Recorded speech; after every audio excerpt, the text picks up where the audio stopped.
Hello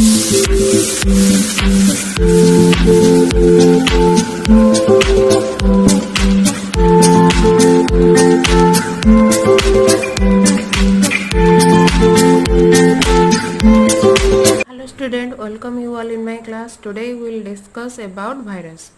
So what is virus? Let's start.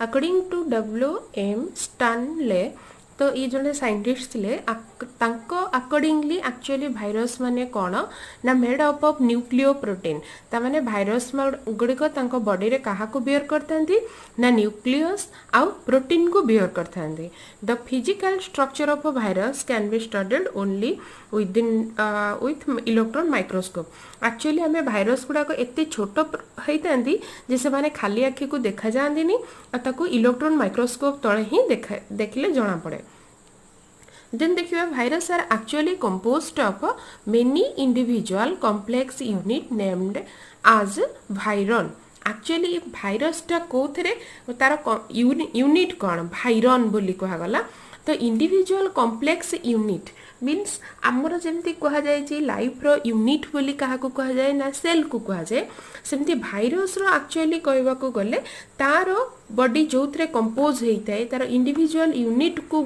देखा गले actually सेटा कौन ना भाइरन बोली आमे कहबा तो व्हाट इज भाइरन ना virion is now described as the basic structural unit of virus virus रो बेसिक स्ट्रक्चरल यूनिट कहले किए ना भाइरन को बुझाए capable of infecting a specific host जो सकाशे ये भाइरन प्रेजेंट सकाशे भाइरन रो present inside the virus body सकाशे भाइरस रो कैपेबिलिटी रहउची से गोटे होस्ट को अफेक्ट कर परिबो ओके देन देखिबा तार कैरेक्टर्स कोन ना भाइरस आर बाकी भाइरन आउ भाइरस भितर डिफरेंस को आमे मन रखिया को हबो भाइरन होची तार यूनिट आउ भाइरस होची बॉडी तो हमर जेमति आमो बॉडी रो एकक बोली काहा को कहा जाउची ना सेल को कहा जाउची तो ठीक सेमति भाइरस बॉडी रो एकक बोली काहा को कहा जबो ना भाइरन को कहा जबो ओके देन देखिबा कैरेक्टर्स कोन ना भाइरसेस आर आसेलुलर साधारण देखिबा को गले माने आसेलुलर हेतिबे acellular means without a cell non cytoplasmic infectious agent एमानकर सेमिति नॉन साइटोप्लाज्मिक इन्फेक्टियस एजेंट माने एमानकर साइटोप्लाज्म रे सेमिति कोनोसी इन्फेक्टियस एजेंट प्रेजेंट नथिबे they are smaller than bacteria एमाने एक्चुअली देखिया को हेतिबे बैक्टीरिया ठारू बहुत छोट होइतिबे all viruses are obligate parasite ए obligate parasite means cone and can multiply only within the living host cell obligate parasite माने कोन ना जो parasite माने गोटे host body ऊपर डिपेंड करबा को चाहते भाइरस केवल host body को पाइले से तार लाइफ साइकिल को मेंटेन करि पारे भला भाबरे बंची पारे सेमिति भी केते गुडे भाइरस अछन जो माने host body रो बाहर भी प्रेजेंट रहितांदी बाकी मोस्टली माने डिपेंड करंती गोटे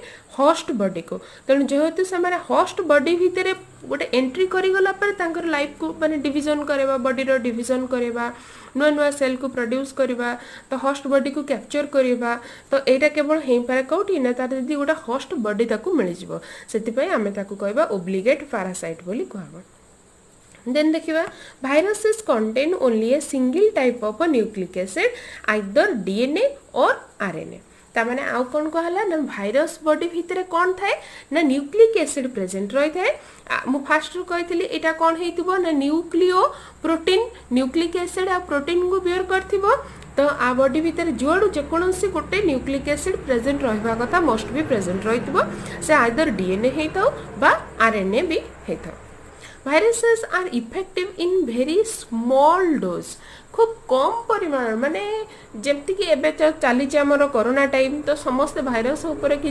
बेसिकली आइडिया आसी जाइतबो भाइरस रो जदि खूब कम डोज भी हम बॉडी भीतर को जाए से बहुत हार्मफुल करे पारे बहुत इफेक्टिव करे पारे इवन कि किल भी करे पारे बॉडी को देन देखिबा शेप एंड साइज तो शेप एंड साइज कौन ना एमानेकर साधारणतः एमाने भ्यारी करती शेप आउ साइज को गोटे देखिपर आम रड शेप आसो आम टीएमबी टबाको मोजाइक भाइरस पाखे रड शेप भाइरस देखिपर तापर आसो टाडापोल शेप बेंगर फुला भाया शेप आसी बैक्टेरियोफेज रे हेलिकाल इन्फ्लुएंजा भाइरस जो माने जो भाइरस गुड़ाक आम साधारणतः को ठंडा ज्वर भाइरस गुड़ाक से माने हेलिकाल स्ट्रक्चर को बेयर करथांती तो एई भाव में से कौन करती ना तांकर शेप साइज को भ्यारी कराते। ये आम देखिपर ये हूँ गोटे टीएमवी बा टबाको मोजाइक भाइरस स्ट्रक्चर ये आम देखिपर गोटे बैक्टेरियोफेज स्ट्रक्चर तो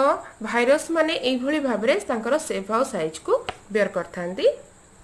इथे आम देखिबा इन्फ्लुएंजा भाइरस को देन देखिबा the size ranges from 10 nanometre to 300 nanometre तापर कौन है एमानकर साइज गुड़ाक प्रायतः 10 नानोमीटर टू 300 नानोमीटर थाए तो एमाने बहुत छोट होता खाली आखि को देखा जाती ना। देन देखिबा structure and composition virus structure और कंपोजिशन अंडर रे किए रहिबे ना मेनली दुईटा जिनिस रहइबो से होची किए ना न्यूक्लिक एसिड आउटा होची कैप्सिड ए दुईटा होचंती तार मेन कंपोनेंट कार virus a virus is made up of nucleic acid core and protein coat called capsid आर कोर सब्सटेंसेस रे किए रहइबो ना न्यूक्लिक एसिड रहइबो कोर सब्सटेंसेस मेन सब्सटेंसेस जे कि तार माने कौन गुण गुड़ा को बहन कर सी हूँ तार कोर सब्सटेंसेस किए न्यूक्लिक एसिड जे डीएनए होता है ना आरएनए को बियर कर आउटे कौन रहा भाइरस सब बेले कौन करे ना निजर बॉडी को चारिपटर प्रोटेक्शन जगह तार गोटे प्रोटीन कोट तैयारी करता है बॉडी चारिपटे रही है जहाँ को आम कैप्सिड बोली कहीपर।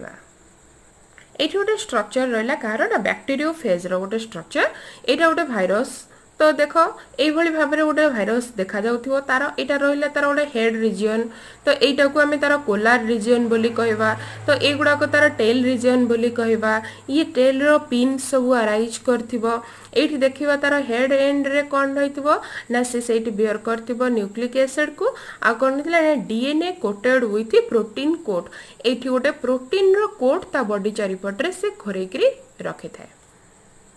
देन देखिबा न्यूक्लिक एसिड कौन ए virion always contain single kind of nucleic acid single kind either DNA or RNA plant virus contain only single or double strand DNA जदि आम गोटे प्लांट भाइरस देखा प्लांट भाइरस गोटे example होची TMB टबाको Mosaic virus होची plant ये साधारणतः टबाको पत्र मोड़ा रोगटा तक सृष्टि करे तो यहाँ गोटे प्लांट भाइरस अंडर रे जाउची तो आ बॉडी यदि आम देखा M body single or double standard DNA टा सिंगल स्टैंडर्ड होइतिबो न डबल स्टैंडर्ड हो से डीएनए को आर न्यूक्लिक एसिड भाव में यूज करता है बा बॉडी रे प्रेजेंट थाए। The infectious property of a viral is due to its nucleic acid. A nucleic acid से डीएनए हो बा आरएनए हो ए न्यूक्लिक एसिड ता बॉडी भितरे रही बोली से infectious the property of a Byron कही भाइरन हूँ तार को माने कौन मेन सब्सटेंसेस बा यूनिट बोली कह जाइतिला तो ए यूनिटा ही कहा को बियर करची ना एटा तार न्यूक्लिक एसिड को बियर करची तो न्यूक्लिक एसिड कौन कला ना तार हेरिडिटरी मटेरियल आम जानचे न्यूक्लिक एसिड डीएनए हो आरएनए हो एमानकर काम होचे हेरिडिटरी मटेरियल को बियर करबा बा ट्रांसफर करबा from one generation to another generation तो लाइकवाइज आर न्यूक्लिक एसिड कौन करे ना भाइरस रो कैरेक्टर को बियर करिक रानी होस्ट बॉडी भितर छाड़ दे न्यूक्लिक एसिड आम जानले जो डीएनए हैला बा आरएनए हैला तो डीएनए हो बा आरएनए हो एमाने कौन करती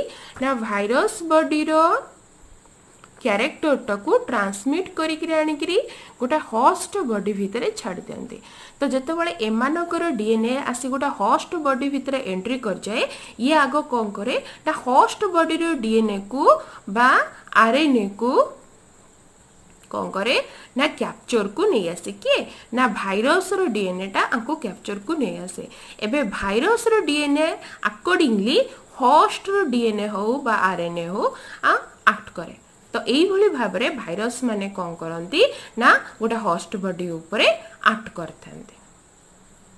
Then देखिवा capsid. The protein coat is called capsid, made up of many identical protein subunit called capsomeres. तो हमको मन रखिबा को हबा कोना ना प्रोटीन कोट टा केते गुडे प्रोटीन को आइडेंटिकल प्रोटीन जो प्रोटीन को तयारी कर नै कि तयारी तो सब प्रोटीन गुडा को साधारणतः आइडेंटिकल हेतांती आउ से मानकर सब यूनिट कहबा को गले किए ना कैप्सोमियर बोली हमें कहबा. Host specificity of viruses is due to protein of capsid. तो को होस्ट पाखे को भाइरस देखा जीवो सेटा कोन होय ना भ्यारी करे होस्ट वाइज भ्यारी करिवो तार प्रोटीन ऑफ कैप्सिड रो प्रोटीन गुडा को भ्यारी करे. देन देखिबा रिप्रोडक्शन कोन. Virus do not have their own metabolic activities, use cellular ATP, ribosome, tRNA and a certain biosynthetic product of the host cell. Virus निजे किछि काम करि परेनी सेति लागि से ओब्लिगेट पैरासाइट से सब बेले गोटे होस्ट ऊपर डिपेंड करे. वंस गोटे होस्ट बॉडी पाई जीवो तो से ता अकॉर्डिंगली से होस्ट बॉडी टा को कैप्चर करनेला परे से तार एक्टिविटीज को होस्ट बॉडी ऊपर शो करे परिबो. तेणु तार निजर किछि मेटाबॉलिक एक्टिविटीज न थाए से किछि जिनिस ता बॉडी भीतर ब्रेक डाउन करि परिबो नै बा ता बॉडी रो एटीपी को से यूज करि परिबोनी. तो सही भली भाबरे तार किछि टीआरएनए काम करू नथिबो सब बेले से होस्ट रो से सब जिनिस को कैप्चर करिकरी निज इच्छा अनुसार चलेबो. Virus multiply only inside the host cell.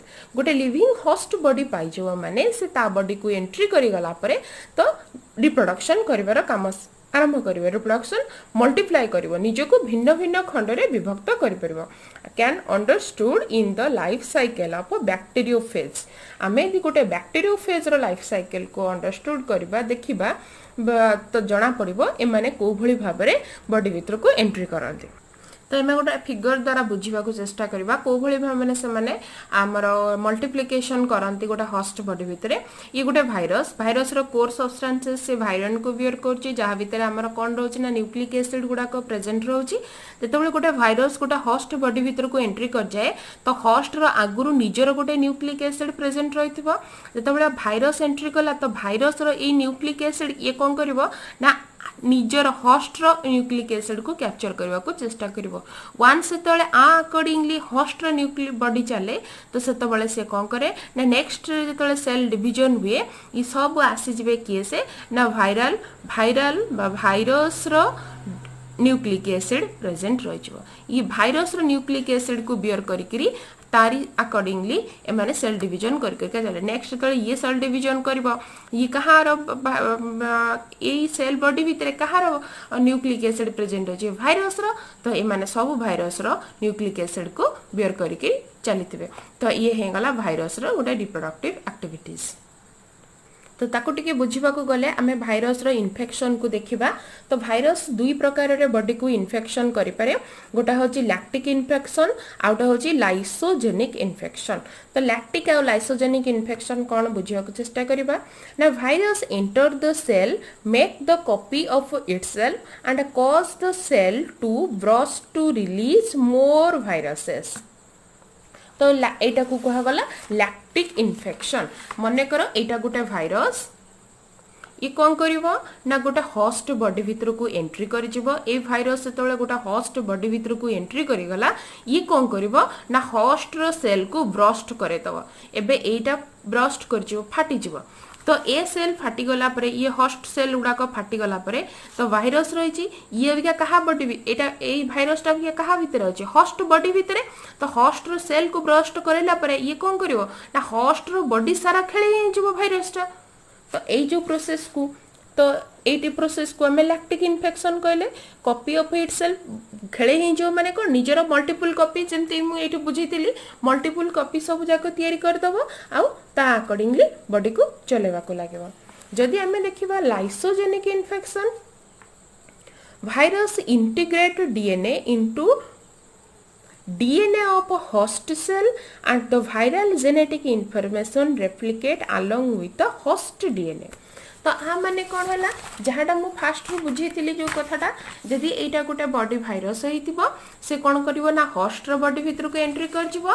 Host रो डीएनए को आगो कैप्चर कर नै जिवो. एबे जो सेल गुडा को तयारी करिवो से सब कोन हेतिबो ना वायरल रो सेल को बियर करथिबो। तो एबे बुझेले लैक्टिक आ लाइसोजेनिक भितर डिफरेंस कोन। लैक्टिक हेले भाइरस एंटर कर जिवो गोटे होस्ट बॉडी भितर को आ कोन करिवो ना होस्ट बॉडी रो सेल को ब्रस्ट कला परे निजर आइडेंटिकल कॉपी तयारी करिकि बॉडीटा को कैप्चर करने जीवो। बट आमर लाइसोजेनिक रे कोन रहइबो ना भाइरस इंटीग्रेटेड डीएनए आर टार्गेट रहइबो। लाइसोजेनिक प्रक्रिया रे कोन रहइबो ना भाइरस रो टार्गेट रहइबो होस्ट रो डीएनए। से वंस तार होस्ट रो डीएनए को निज कैप्चर को नहीं आसला परे सेही डीएनए तळे रेप्लिकेट हबो बा निजर आइडेंटिकल कॉपी तयारी करिवो सब वायरल कॉपी गुडा को ही तयारी करथियो बोली लाइसोजेनिक प्रक्रिया रे इन्फेक्शन टा को हमें कहबा। देन देखिबा भाइरस कोन पई फेमस रहता है ना। भाइरस रो केते गुडे मेन कॉज थाए से लिविंग प्रॉपर्टीज को बियर करता है और नॉन लिविंग प्रॉपर्टीज को भी बियर करता है।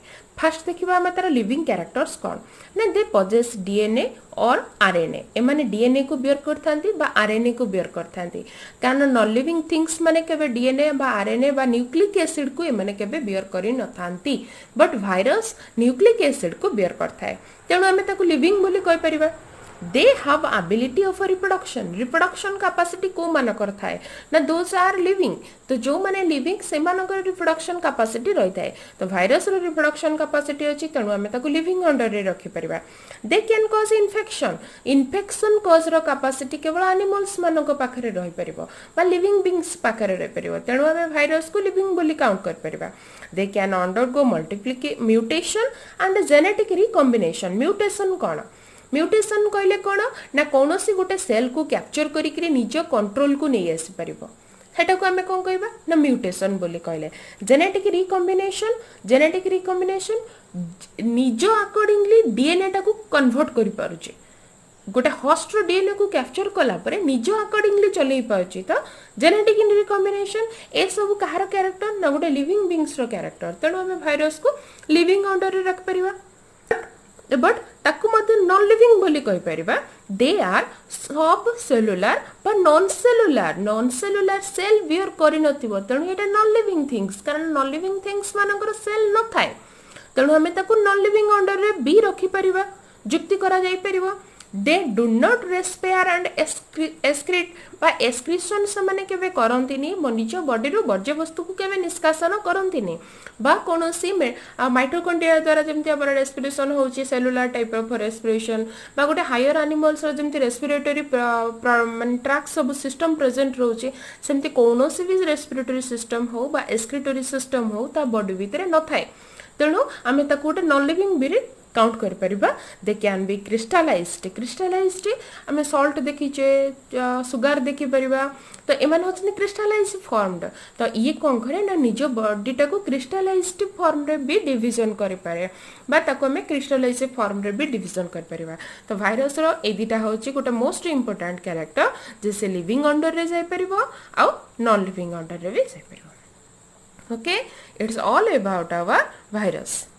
Thank you.